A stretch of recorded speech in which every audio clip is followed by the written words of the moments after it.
සාදරයෙන් පිළිගන්නවා අපේ YouTube channel එකට. ඉතින් අද අපි කතා කරන්න බලාපොරොත්තු වෙන්නේ ඔයාලගේම web application home lab එකක් හදාගෙන කොහොමද ඔයාලට hacking practice වෙන web application hacking practice වෙන්නේ කොහොමද කියලා තමයි මේ වීඩියෝ එකේදී මම කතා කරන්න බලාපොරොත්තු වෙන්නේ. ඉතින් මේකට මම පාවිච්චි කරන web application එක තමයි DVWA කියන application එක. මේක ගොඩක් popular web application එකක්. ඒකට මේක ඔයාලට home lab එක විදිහට හදාගන්න පුළුවන්. ක්‍රම කීපයක්ම තියෙනවා. මම ක්‍රම තුනක් විතර කතා කරන්න. උදාහරණයක් විදිහට ඔයාලගේ VMware virtual box වගේ VM software එකක් තියෙනවා නම් ඔයාලට පුළුවන් මේ OneHub එකට යන්න. OneHub එකේ තියෙනවා මේ ISO file එක. මෙතන ISO file එකක් තියෙනවා. මේකේ already DVWA install කරලා ඒ ඔක්කොම setup කරලා තියෙනවා. මේ ISO file එක ඇතුළේ. ඒකෝරම මේක start කරපුවාම මේකෙන් IP එකක් හම්බ වෙනවා. IP එක ගහලා ඔයාලා web browser එක ගහලා ඒ කියන්නේ වෙන machine එකකින් web browser එක ගහලා ඔයාලට පුළුවන් මේ අර ඔයාලගේ normal ඔයාලට ඒ කියන්නේ web application hacking වැඩේ practice වෙන්න පුළුවන්. හරිද? එතකොට දැන් ඊළඟ ක්‍රමය තමයි දැන් ඔයාලට Kali Linux machine එකක් තියෙනවා නම් මේ Kali මෙයාලගේ tools වල already මෙයාලගේ tools වල මේ DVWA දැන් දීලා තියෙනවා. එතකොට DVWA වලට install කරගන්න පුළුවන් sudo apt install DVWA කියන command එකෙන්. එහෙම install කරලා ඔයාලට මේ normal විදිහට setup කරලා use කරන්න තමයි තියෙන්නේ. ඉතින් මම use කරන්නේ දැන් මේක Windows වල. ඉතින් Windows වල මම මේ විදිහට තමයි මගේ WSL එකෙන් තමයි normal web application එකකින් වල පාවිච්චි කරන tools අරම තියෙන්නේ. web suite අරම වෙනම දාගෙන තියෙන්නේ. මොකද ඒවත් අවශ්‍යයි සමහර attack අපි කරද්දී පුරුදු වෙද්දී. ඉතින් ඒවා මගේ Windows එකේ එහෙම හදාගෙන තියෙනවා. මට ඕන විදිහට WSL එකයි ඒ විදිහට අවශ්‍ය software ටික දාගෙන හදාගෙන තියෙනවා. එතකොට මම DVWA එකේ මේ GitHub එකට ඇවිල්ලා මම කරේ දැන් මෙන්න මේ source එක තියෙනනේ මේ DVWA source එක zip file එකක් විදිහට download කරගත්තා. එහෙම download කරගෙන මෙන්න මෙතනට ඇවිල්ලා අපිට තියෙන download කරගන්න. එහෙම download ගත්තට පස්සේ උදාහරණයක් මගේ SAM server එකේ htdocs folder එක ඇතුළේ තමයි මම මේ DVWA zip file එක download කරගත්තේ. හරිද? ඒ කියන්නේ මේ මම කියන්නේ මොකක් හරි අපි host කරන server එකක් ඕනේ. මෙන්න මේක දැන් web application එකක් විදිහට දෙන්නේ. ඉතින් අපිට මේක host කරන්න ඕනේ. මේක host කරන්න අපිට server එකක් ඕනේ. ඉතින් මේ server එකක් අපිට මේ එතන වෙනම server software එකක් Windows වල අපි download කරගන්න ඕනේ. දැන් Linux වල නම් ඔය Apache තියෙනවා, Nginx තියෙනවා, අන්න ඔය වගේ එකක් අපිට download කරලා ඒ Linux වල host කරගන්න පුළුවන්. දැන් Windows වල නෙන්නේ. ඉතින් Windows වල තියෙනවා SAM, WAMP අන්න ඒ වගේ මේ අර Apache වගේම Apache මෙන්න මේ Apache ඔය වගේ ඒ දාලා තියෙන software තියෙනවා. මම දාගෙන ඉන්නේ SAM software එක. මම download කරගන්න පුළුවන් SAM කියලා මේ Google එකේ search කරලා මේක download කරගන්න.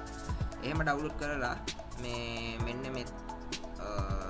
මෙතන ඔයාලගේ SAM source එකට යන්න. SAM source folder එකට යන්න. SAM source folder එකට ගිහිල්ලා මෙතන htdocs folder එක ඇතුළට ගිහිල්ලා මේ DVWA මෙන්න මේ source එක මෙන්න මෙහෙම දාගන්න මෙතනට. මේ folder එක දාගන්න. හරිද?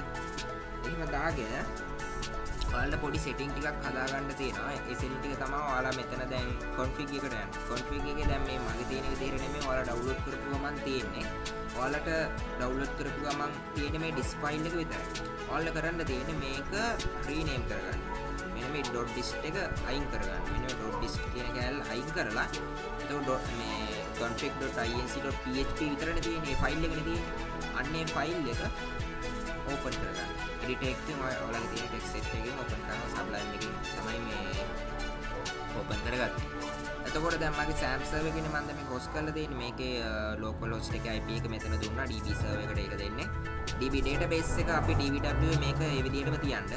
DB user root මොකද SAM server එකේ default user ඉන්නේ root. ඒ කියන්නේ database එකේ. එතකොට DB password එක blank එකක් තියන්න. ඒක default blank එකක් විදිහට තියෙන්නේ. DB port එක 33.0 හැම තමයි. ඉතින් ඒ විදිහට හදාගෙන ඔයාලට සරලවම කරන්න තියෙන්නේ ඔයාලා යන්න මේ මෙන්න මේකට. මෙන්න මේ ඔයාලගේ PHP my admin එකට යන්න ඕනේ SAM එකේ. හැබැයි මේකට යන්න කලින් ඔයාලා මතක ඇතුව SAM server එක start කරලා මෙන්න මෙතන Apache එකයි MySQL එකයි start කරගන්න. මේ start කරගත්තට පස්සේ ඔයාලා මෙන්න මේ URL එකට මේ localhost IP එක PHP my admin මෙන්න මේක ගහලා ඔයාලා කරන්න තියෙන්නේ මෙන්න මෙතන new කියන තැනට යන. new කියන තැනට ගිහිල්ලා මෙතන DVWA කියලා ගහලා මෙතනින් කොලැෂන් කියලා select කරලා මෙතනින් create කරන්න. create කරාට පස්සේ database එක create වෙලා තමයි තියෙන්නේ. දැන් මෙතන ඔන්න database එක create වෙලා. මේ table ගැන හිතන්න එපා. table කොහමද හදාන්නේ කියලා මම දැන් කියලා දෙන්න. ඒකට සරලවම කරන්න දැන් ඔයාලට දැන් database එක හදලා ඉවරයිනේ. දැන් සරලවම කරන්න තියෙන ඔයාලට table ටික ඒ කියන්නේ recreate කරගන්න ඕන database එක. ඒක ඔයාලට කරන්න තියෙන සරලවම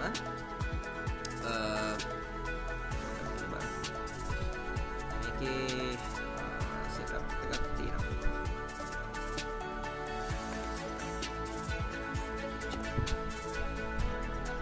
හරි. ඔයාලට සරලවම කරන්න තියෙන්නේ මෙන්න මේ setup.php මෙන්න මේ ඔයාලගේ dvwa folder ඇතුළේ දැන් මෙතන ඉන්නේ. එතකොට මෙන්න මේ setup.php කියන තැනට එන්න. එහෙම ආවට පස්සේ මෙන්න මෙතන පොඩ්ඩක් පල්ලෙහාට ගිහම අපිට පේනවා මෙතන create or reset database කියලා පොඩි බටන් එකක්. මෙන්න මේ බටන් එක select කරගන්න. මේ බටන් එක select කරාට පස්සේ මේ database එක recreate වෙනවා. recreate වෙලා මේ table ඔක්කොම හැදිලා ඒ කියන්නේ අලුතින් table set එකක් හැදිලා add වෙලා මේ database එක successfully create වෙනවා. එහෙම create වුණාට පස්සේ ඔයාලට සරලවම දැන් කරන්න තියෙන්නේ කෙලින්ම login එකට එන්න. දැන් ඔයා database එකේ වැඩි හරි. ඔයාලා හදලා ඉවරයි. හරිද? දැන් මේවා අපිට අවශ්‍ය වෙන්නේ නැහැ. මම මේ ටික අයින් කරගන්න.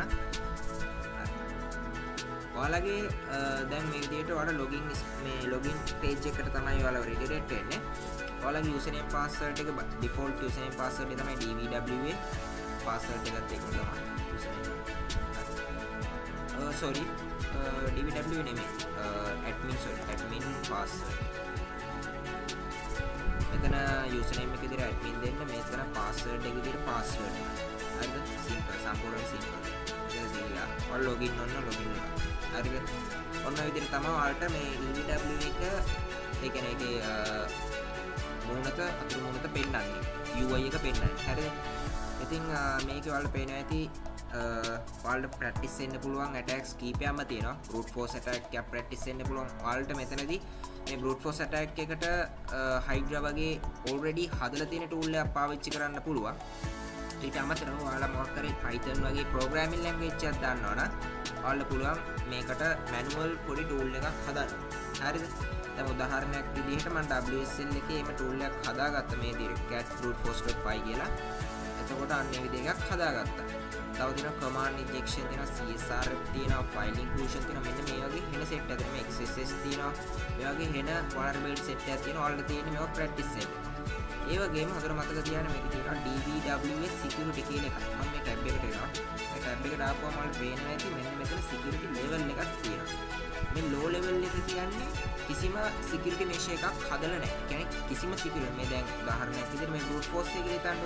මේ brute force attack එකක් කරද්දී කිසිම security mesh එකක් නැහැ. අපිට normal විදිහට කියන්නේ අර rate limit එකක් කරලා නැහැ.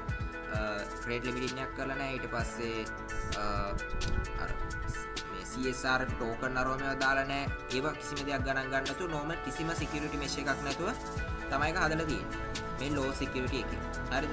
ඒකේ medium security එකේ පොඩ්ඩක් security මොකක් හරි දෙකකින් security standard එකක් වැඩි කරලා තියෙනවා. high එකේ ඊට වඩා තව මොකක් හරි තව පොඩ්ඩක් security පොඩ්ඩක් update කරලා දෙන්නේ. impossible එකේ security කියන්නේ ගොඩාක් අමාරුයි. ඒ කියන්නේ security ඒ කියන්නේ vulnerability තියෙන්න පුළුවන්. නමුත් ඒක සාමාන්‍යයෙන් කිව්වොත් secure against all vulnerabilities. හරිද? secure against all vulnerabilities කියන්නේ කිසිම vulnerability එකක් නැහැ කියන level එක තමයි impossible level එක දාලා වල මේ try කරලා බලු හදලා තියෙන්නේ. හරිද? ඒක හදලා තියෙන්නේ.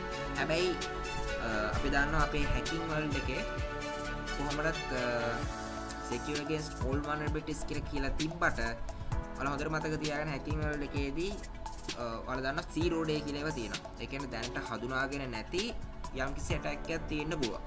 හරිද? අන්න එතකොට අන්න ඒ වගේ තැනක් සෙට් වුණාගෙන් අන්න ඒ වගේ තැනක් දැන් යම්කිසි මේ ඇප්ලිකේෂන් එකේ නෙමෙයි අන්න ඒ වගේ තැනක් සෙට් වුණාගෙන් අන්න එතකොට මේ අර හොඳට මතක තියාගන්න 100% කිසිම සිස්ටම් එකක් secure නැහැ. අන්න ඒක හොඳට මතක තියාගන්න. දැන් මේ impossible එකේ ගොඩක් කරාට මේකේ නම් vulnerability එකක් නැහැ. ඒකට ඔයාලට මේ impossible එක දාලා මේක play කරන්න යන්න එපා. low medium high වගේ දාලා මේක play කරන්න යන්න. උදාහරණයක් submit මේක මම submit කරනවා. එහෙම කරලා ඔයාලට පුළුවන් මෙතනින් brute force එකට ගිහිල්ලා normal විදිහට මේක play කරන්න. දැන් මෙතන මම inspector එකට ගිහිල්ලා මම network එකට යනවා. මෙතන මම දහන්නම්කෝ admin 2 3 4 5 විතර දාලා ලොගින් වෙනවා. දැන් මෙතන ඔන්න අපිට error message එකක් එන username and or password incorrect කියලා. අපිට පොඩි tool එකක් හදා ගන්න පුළුවන්. මෙන්න මේ විදිහට වෙන headers එකේ මෙන්න මේ request URL එකයි මේක method එක get ඒ set එකයි තව payload එක විදිහට username එකයි password එකයි විතරයි යන්නේ කිසිම CSRF token මොනවත් නැහැ. හරි. ඉතින් මේ ටික අරගෙන මෙතන දැන් error message එකකුත් එනවා. මෙතන මේ error message එකත් අරගෙන තව මේ application කියලා එකක් තියෙනවා. මේ application එකේ cookies වල මේ cookies දෙකක් තියෙනවා. මෙන්න මේ cookies දෙකක් දාලා ඔයාලට පුළුවන් Python application එකක් හදන්න.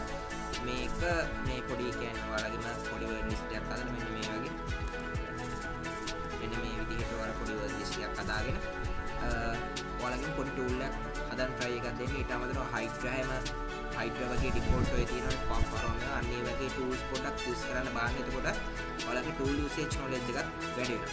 ඉතින් මම හිතනවා අද වීඩියෝ එකෙන් ඔයාලා ලොකු useful දෙයක් ඔයාලා මොකක් කරලා ලොකු දෙයක් අතරම මේ ගත්තා කියලා. ඉතින් අපි ඊළඟ වීඩියෝස් වලින් මේ DVW එකේ තියෙන මේ vulnerabilities ගැන වෙන වෙනම කතා කරමු.